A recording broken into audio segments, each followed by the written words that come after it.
Assalamualaikum warahmatullahi wabarakatuh. Pemirsa, apa kabar Anda hari ini? Kami hadir ke hadapan Anda membawakan informasi hangat dan kontroversial. Kami telah merangkum 5 berita viral yang kami kemas dalam Inilah Berita bersama saya, Restu Wulandari. Inilah berita selengkapnya.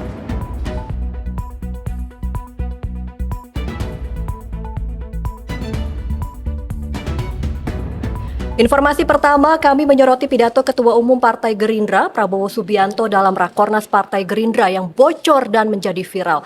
Prabowo Subianto angkat bicara mengenai kata-katanya yang dianggap tidak sopan dan melecehkan Capres nomor urut 1 Anies Baswedan. Ia mengatakan pernyataannya soal etik endasmu diungkapnya dalam forum internal partai tetapi kemudian tersebar luas dan dibesar-besarkan. Ia meminta perkataannya tidak lagi dianggap sebagai persoalan karena menurutnya kata endas atau kepala dalam bahasa Jawa itu kasar dan biasa dipakai untuk bercanda. Berikut sanggahan Prabowo di sela-sela kegiatan kampanyenya di Blitar, Jawa Timur, Minggu 17 Desember 2023. Ya kan? Tapi biasa orang Indonesia kan cari-cari mau dibesar-besarkan itu di antara keluarga kita bicara, dan itu kan bicara orang Banyumas biasa lah bicara-bicara. Gak usah dibesar-besar. Kata-kata endasmu yang dilontarkan Prabowo Subianto kepada Anies Baswedan ini memang cukup membuat merah telinga kubunya Amin ya. Muhaimin Iskandar, cawapres Anies Baswedan, ikut menyatakan kekecewaannya. Caimin lewat akun media sosialnya gantian nih merosting anak pejabat yang diduga kuat ditujukan kepada Gibran Rakabuming. Melansir dari unggahan Instagram @terangmedia yang diunggah Sabtu 16 Desember 2023, ditampilkan sebuah cuplikan video Caimin menyentil anak pejabat. Unggahan serangan balik Caimin pada paslon nomor urut 2 ini pun turut viral. Berikut roasting Caimin kepada Gibran selengkapnya. Ada anak pejabat sampai di lampu merah, lampunya nyala yang merah, bukan berhenti, malah lampu merahnya dibongkar. Yang ketawa berarti cerdas, yang gak ketawa belum baca berita. Betul apa betul? Konten video Ketua Umum PKB ini terpantau disukai lebih dari 1.800 pengguna Instagram dan dibanjiri ratusan komentar. Seperti ini ya, saya bacakan komentarnya. Ini sih poinnya bukan sindir-menyindir. Menurut saya, Caimin membantu membuka mata rakyat kalau pemerintahan kita itu bobrok sampai keluarga-keluarganya. Ungkap Mas Wira A. Namun ada juga nih yang mengingatkan, berhati-hati dengan Muhaimin karena bisa menjadi duri dalam daging atas tindakannya melengsarkan Gus Dur dari Ketua Umum PKB. Sebelumnya, Prabowo Subianto di hadapan kadernya ini juga mengungkit situasi debat pada 12 Desember. Prabowo rupanya masih sangat kesal karena saat itu Anies bertanya soal keputusan Mahkamah Konstitusi yang membolehkan orang di bawah 40 tahun jadi calon wakil presiden. Mungkin ada yang belum mendengar pernyataan Prabowo itu. Nah, berikut kami kembali putarkan untuk Anda videonya. Bagaimana perasaan Mas Prabowo soal etik? Enggak semua etik.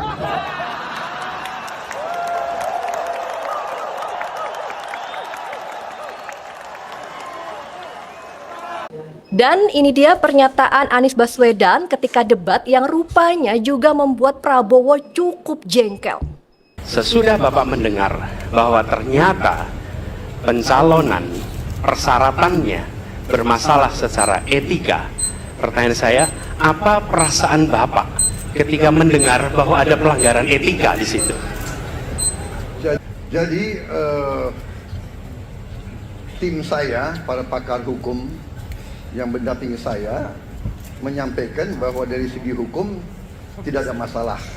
Masalah yang dianggap pelanggaran etika sudah diambil tindakan dan keputusan ya waktu itu oleh pihak yang diberi wewenang, kemudian sudah ada tindakan, dan tindakan pun itu masih diperdebatkan karena yang bersangkutan masih memproses. Tetapi intinya adalah bahwa keputusan itu final dan tidak dapat dirubah. Ya, saya laksanakan ya. Dan kita ini bukan anak kecil, Mas Anies ya. Anda juga paham ya. Sudahlah ya. Sekarang begini, intinya rakyat yang putuskan, rakyat yang menilai. Kalau rakyat tidak suka Prabowo dan Gibran, nggak usah pilih kami, saudara-saudara. Nah, perihal omongan endasmu etik ini seperti cerita bersambung ya, atau part baru dari debat lalu. Debatnya sudah usai tapi hawa panasnya ini masih ramai dibahas.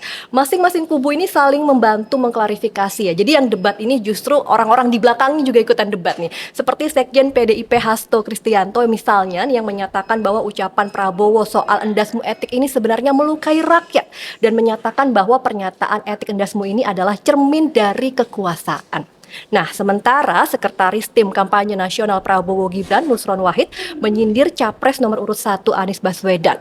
Menurutnya, etika orang berpolitik itu adalah memegang komitmen.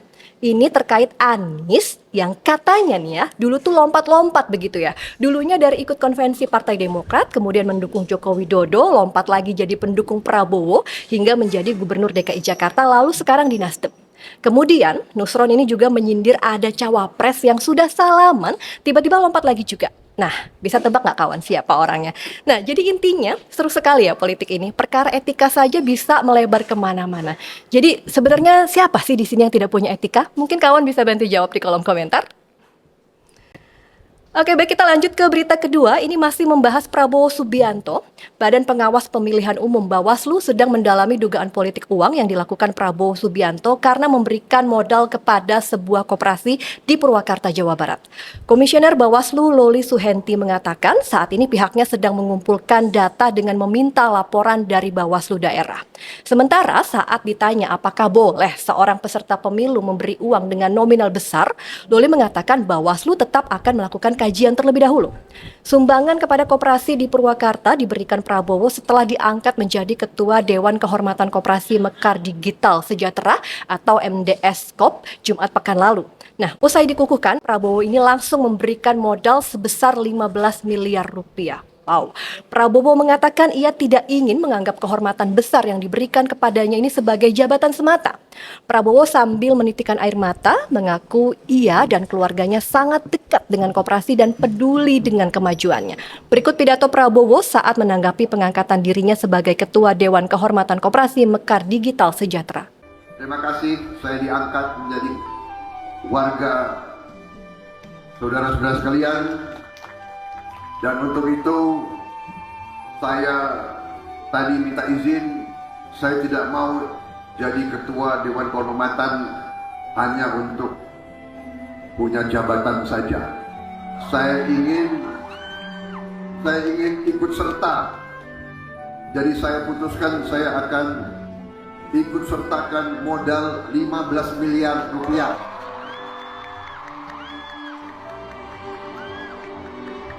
Kalau bisa bunganya serendah mungkin.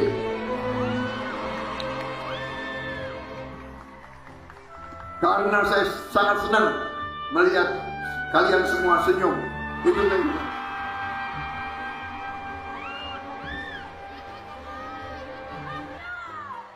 Saya ini mantan jenderal.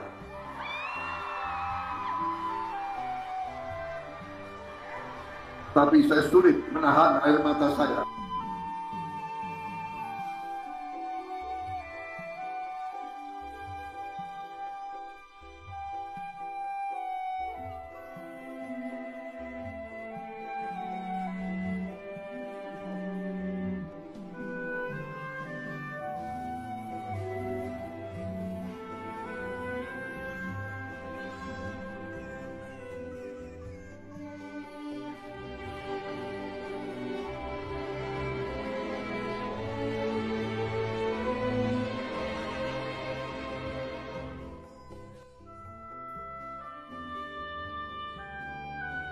Sangat bangga bisa ikut serta dalam gerakan saudara-saudara sekalian. Sementara itu, Ketua Dewan Pembina Koperasi MDS Koop Rini Sumarno mengungkapkan rasa terima kasihnya kepada Prabowo atas ketersediaan menjadi Dewan Kehormatan, sekaligus mengucapkan rasa syukur atas sumbangan 15 miliar rupiah yang diberikan Prabowo. Rini menceritakan banyak anak muda yang terlilit pinjaman online, namun dengan bergabung dengan Koperasi MDS, mereka dapat terlepas dari jeratan utang dan bunga pinjaman yang tinggi. Sumbangan 15 miliar dari Prabowo ini langsung mendapat dukungan politik dari Rini Sumarno dan memastikan seluruh anggota MDS Koop yang berjumlah puluhan ribu ini akan mendukung capres yang peduli koperasi. Berikut pernyataan Rini Sumarno. Buat saya adalah kita, anak-anakku adalah anggota-anggota Mekar Digital Sejahtera yang sekarang sudah lebih dari 40 ribu di seluruh Indonesia. Kami tentunya ingin memilih pemimpin yang mempunyai visi yang jelas mengenai koperasi, mengenai pembiayaan ultramikro. Nah, yang kami lihat dari 3 kandidat, hanya Pak Prabowo yang betul-betul menekankan di visi misinya mengenai program koperasi dan ultramikro finance. Dan selain membaca, beberapa waktu yang lalu alhamdulillah saya diterima oleh beliau, dan beliau betul-betul secara langsung mengatakan kepada saya, iya Bu Rini, saya kan ini dari keluarga koperasi, kakek saya adalah pendiri Koperasi Indonesia, bapak saya terus berkecimpung di koperasi, pegawai negeri. Jadi buat kami tentunya saya sebab membina Koperasi Mekar Digital Sejahtera menginginkan anggota-anggota saya memilih beliau, karena kami yakin bila beliau memimpin negeri ini, kami sejahtera. Itu dasarnya. Gitu. Terima kasih. Kita beralih ke informasi ketiga, kawan. Kami akan mengulas soal fenomena hasil survei. Nah, ini cukup menarik ya. Jadi kawan, debat capres pada 12 Desember lalu ini membuat pergerakan kurva angka statistik serta panah elektabilitas para capres berubah. Semua tim pemenangan capres sama-sama mengklaim kemenangan mutlak saat acara debat. Namun, salah satu yang bisa dipegang setidaknya lebih seimbang adalah hasil survei. Namun menariknya, dari 6 hasil survei terkait Pilpres 2023, tidak satupun lembaga survei yang menempatkan pasangan Anies Baswedan dan Muhaimin Iskandar sebagai pemenang. Inilah.com merangkum berbagai hasil survei terakhir terkait pemilu 2024, khusus soal pemilihan presiden dan wakil presiden. Pertama, survei Litbang Kompas. Survei dilaksanakan 29 November hingga 4 Desember 2023 terhadap 1.364 responden di 38 provinsi di Indonesia. Hasilnya, Prabowo Gibran 39,3%, Anies Muhaimin 16,7%, Ganjar Mahfud 15,3%. Kedua, ini ada lembaga survei LSI Deni JA. Survei digelar 20 November hingga 3 Desember 2023 dengan melibatkan 1.200 responden. Hasilnya, Prabowo Gibran 42,9%, Ganjar Mahfud 24,9%, Anies Muhaimin 24%. Nah, yang ketiga ini dari lembaga survei Populi Center yang melakukan survei 28 November hingga 5 Desember 2023. Sampel respondennya tersebar secara proporsional di 38 provinsi dan hasilnya Prabowo Gibran 46,7%, Ganjar Mahfud MD di 21,7%, Anies Muhaimin 21,7%. Yang keempat, ini hasil lembaga riset internasional Ipsos Public Affairs. Surveinya digelar 19 sampai 28 November 2023 di 34 provinsi dengan responden surveinya sebanyak 2.000 orang. Nah, hasilnya Prabowo Gibran 42,66%, Ganjar Mahfud 22,95%, Anies Muhaimin 22,13%. Dan yang kelima, ini ada survei dari Poltreking Indonesia, di mana survei dilaksanakan pada November hingga 5 Desember 2023 kepada 1.220 responden dengan cara wawancara tatap muka. Hasilnya di sini Prabowo Subianto mendapatkan 46,1%, Ganjar Pranowo 27,6%, Anies Baswedan 24,%. Nah, yang terakhir, yang keenam, ini ada indikator politik Indonesia, di mana surveinya dilakukan pada 25 November sampai 1 Desember 2023 dengan basis respondennya 1.200 orang. Hasilnya, Prabowo Gibran 45,6%, Ganjar Mahfud MD di 25,6%, Anies Muhaimin 22,8%. Namun, keunggulan pasangan Prabowo Gibran itu tidak tampak di survei Roy Morgan Poll, lembaga yang berbasis di Australia. Survei itu mencatat keunggulan pasangan calon nomor urut 3 Ganjar Pranowo dan Mahfud MD. Elektabilitas Ganjar Mahfud di surveinya Roy Morgan Poll ini mencapai 38%. Roy Morgan Poll menyebut elektabilitas Ganjar Mahfud ini naik 10% dari Maret 2023. Sementara Prabowo Gibran ini disebut mengalami peningkatan elektabilitas 13% sejak Maret 2023. Survei itu dilakukan dalam rentang waktu Juli hingga September 2023. Survei ini melibatkan 2.630 orang responden yang terdata sebagai pemilih berumur 17 tahun ke atas. Harus diakui, berbagai hasil survei ini bukannya tanpa kritik ya, khususnya dari para kontestan Pilpres. Perlu studi lebih lanjut untuk membuktikan ada tidaknya survei pesanan. Gimana menurut kawan inilah hasil surveinya? Tulis di kolom komentar ya. Kita sampai di informasi keempat, pemirsa, ternyata Anies Baswedan ini pernah ditawari Partai Nasdem sebagai cawapres Ganjar Pranowo. Namun Ketua Umum PDI Perjuangan Megawati Soekarno Putri tak juga memberikan respon. Informasi ini diungkap akun Arfi Bambani Amri pernah tercatat sebagai jurnalis di sejumlah media dan kini menjabat sebagai Direktur Kampanye Digital Bapilu Partai Nasdem. Di akun Twitter atau X @arfi_bambani, ia menulis nih perjalanan pencapresan Anies dimulai Mei 2022. Anies saat itu diundang ke pulau tempat Surya Paloh beristirahat. Surya Paloh menawarkan 3 opsi kepada Anies. Tawaran pertama, Anies menjadi cawapres mendampingi Ganjar Pranowo. Tawaran kedua, Anies menjadi capres dan atau menjadi gubernur lagi. Nah, Anies saat itu menjawab siap apapun pilihannya. Nah, sejak saat itu Nasdem menjalin komunikasi nih dengan Anies dan kemudian juga berusaha menjangkau PDIP dan Ganjar Pranowo. Namun pihak Nasdem kesulitan menemui Megawati dengan berbagai alasan seperti terkena COVID dan sebagainya. Sementara Ganjar diam saja, tidak ada respon. Nah, 2 bulan berlalu dan pihak PDIP masih belum memberikan tanggapan, malah Anies Baswedan hendak dikriminalisasi. Nah, masih menurut Arfim Bambani, operasi kriminalisasi diperkuat informasi ada seorang oknum yang membiayai wartawan untuk setiap hari menanyakan kasus Formula E ke KPK. Tujuannya agar Anies gagal maju ke pemilihan presiden. Nah, terus di akhir September 2022, upaya kriminalisasi makin kencang. Anies terancam nih jadi tersangka. Nasdem akhirnya mengundang pimpinan PKS dan Demokrat bertemu untuk membicarakan hal ini. Surya Paloh menawarkan deklarasi bersama, mengumumkan Anies capres sebagai bagian upaya penyelamatan.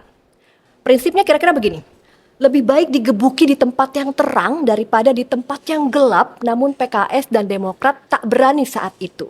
Belakangan kita tahu ya, kalau Demokrat ini berkhianat, tulis Arfi. Surya Paloh sampai bicara begini, apa kalian rela besok mau nikah, hari ini pengantin kalian diperkosa orang? Kalau abang sih tak rela, marwah bagi abang. Itu masih menurut Arfi ya. Nah, pada 3 Oktober 2022, Nasdem ini kemudian mengumumkan nih Anies sebagai capres. Wah, agak mengagetkan ya saat itu ya. Dengan pengumuman ini, maka opsi 1 Ganjar menjadi capres dari Nasdem pun gugur. Apalagi dari Mei hingga September 2023, baik PDIP, Jokowi maupun Ganjar ini tetap tidak merespon tawaran Nasdem. Kenapa ya pada nyuekin Nasdem ya? Nah, deklarasi Nasdem ini mengusung Anies sendiri diputuskan hanya dalam waktu 2 hari. 2 hari saja loh. Anies baru tahu diusung Nasdem pada 1 Oktober.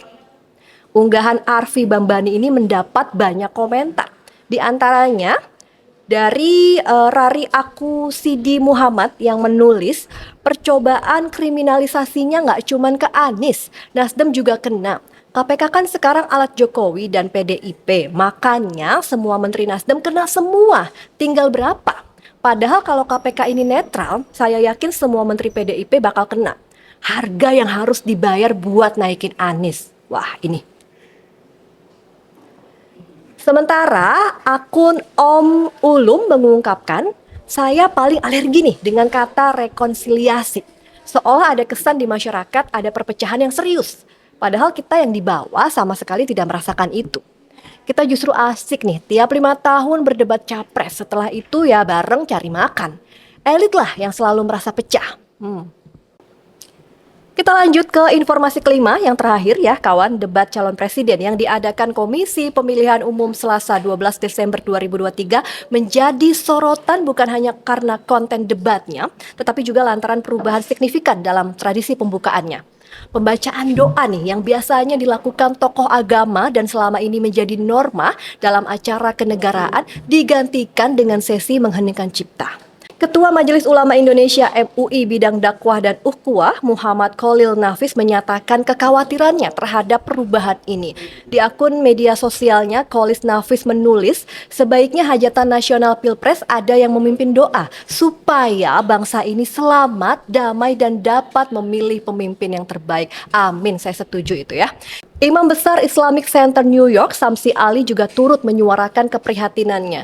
Ia membandingkan saat debat Capres di 2019 dan Imam Besar Masjid Istiqlal Nasaruddin Umar ini hadir memimpin doa sebelum gelaran debat. Hal kecil yang menjadi catatan saya di acara pembukaan debat adalah perubahan tradisi pembacaan doa yang biasanya dipimpin seorang tokoh agama. Peniadaan doa ini terasa memaksa saya berpikir jangan-jangan ada pihak yang khawatir dengan ucapan amin menggema di acara itu, kata Samsi Ali dalam keterangan tertulisnya. Calon Presiden Anies Baswedan dalam dialognya dengan Ustadz Abdul Somad yang diunggah di YouTube baru-baru ini juga turut mengungkapkan keheranannya. Keduanya juga memparodikannya karena di akhir doa ada yang khawatir hadirin mengucapkan amin. Nah, berikut petikan dialog Anies dan Ustadz Abdul Somad. Sekarang di beberapa kantor itu ghairil maghdubi alaihim waladdallin. Sudah takut bilang amin. Dan saya juga baru sadar tadi pagi bahwa ternyata acara debat tadi malam itu tidak lagi berdoa, mengheningkan cipta. Kenapa jadi tidak ada doa? Saya bilang. Tapi saya juga baru sadarnya pagi. Pada malam tadi malam itu cuma ketika mendengar cipta kita diam semua. Doa, tumben doanya diam. Jangan-jangan tasyahud pun sekarang begini aja semua. Iya. Masa tasawuf tangannya keluar dua? Tasawuf satu lah, mau gimana kita? Bagi Anda yang mungkin lupa ketika Ketua KPU Hashim Asyari membuka debat dan memimpin doa, berikut kami juga putarkan videonya untuk Anda. Mari kita sejenak bersama-sama menundukkan kepala sambil berdoa dan bermunajat. Berdoa mulai.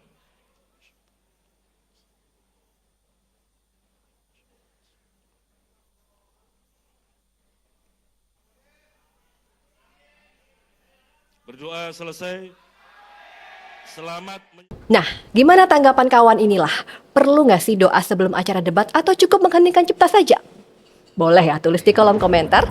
Baik, demikian inilah berita kali ini. Jangan lewatkan inilah berita berikutnya. Jangan lupa juga untuk like, komen, dan subscribe ya. Saya Rustulandari, sampai jumpa dan wassalamualaikum warahmatullahi wabarakatuh.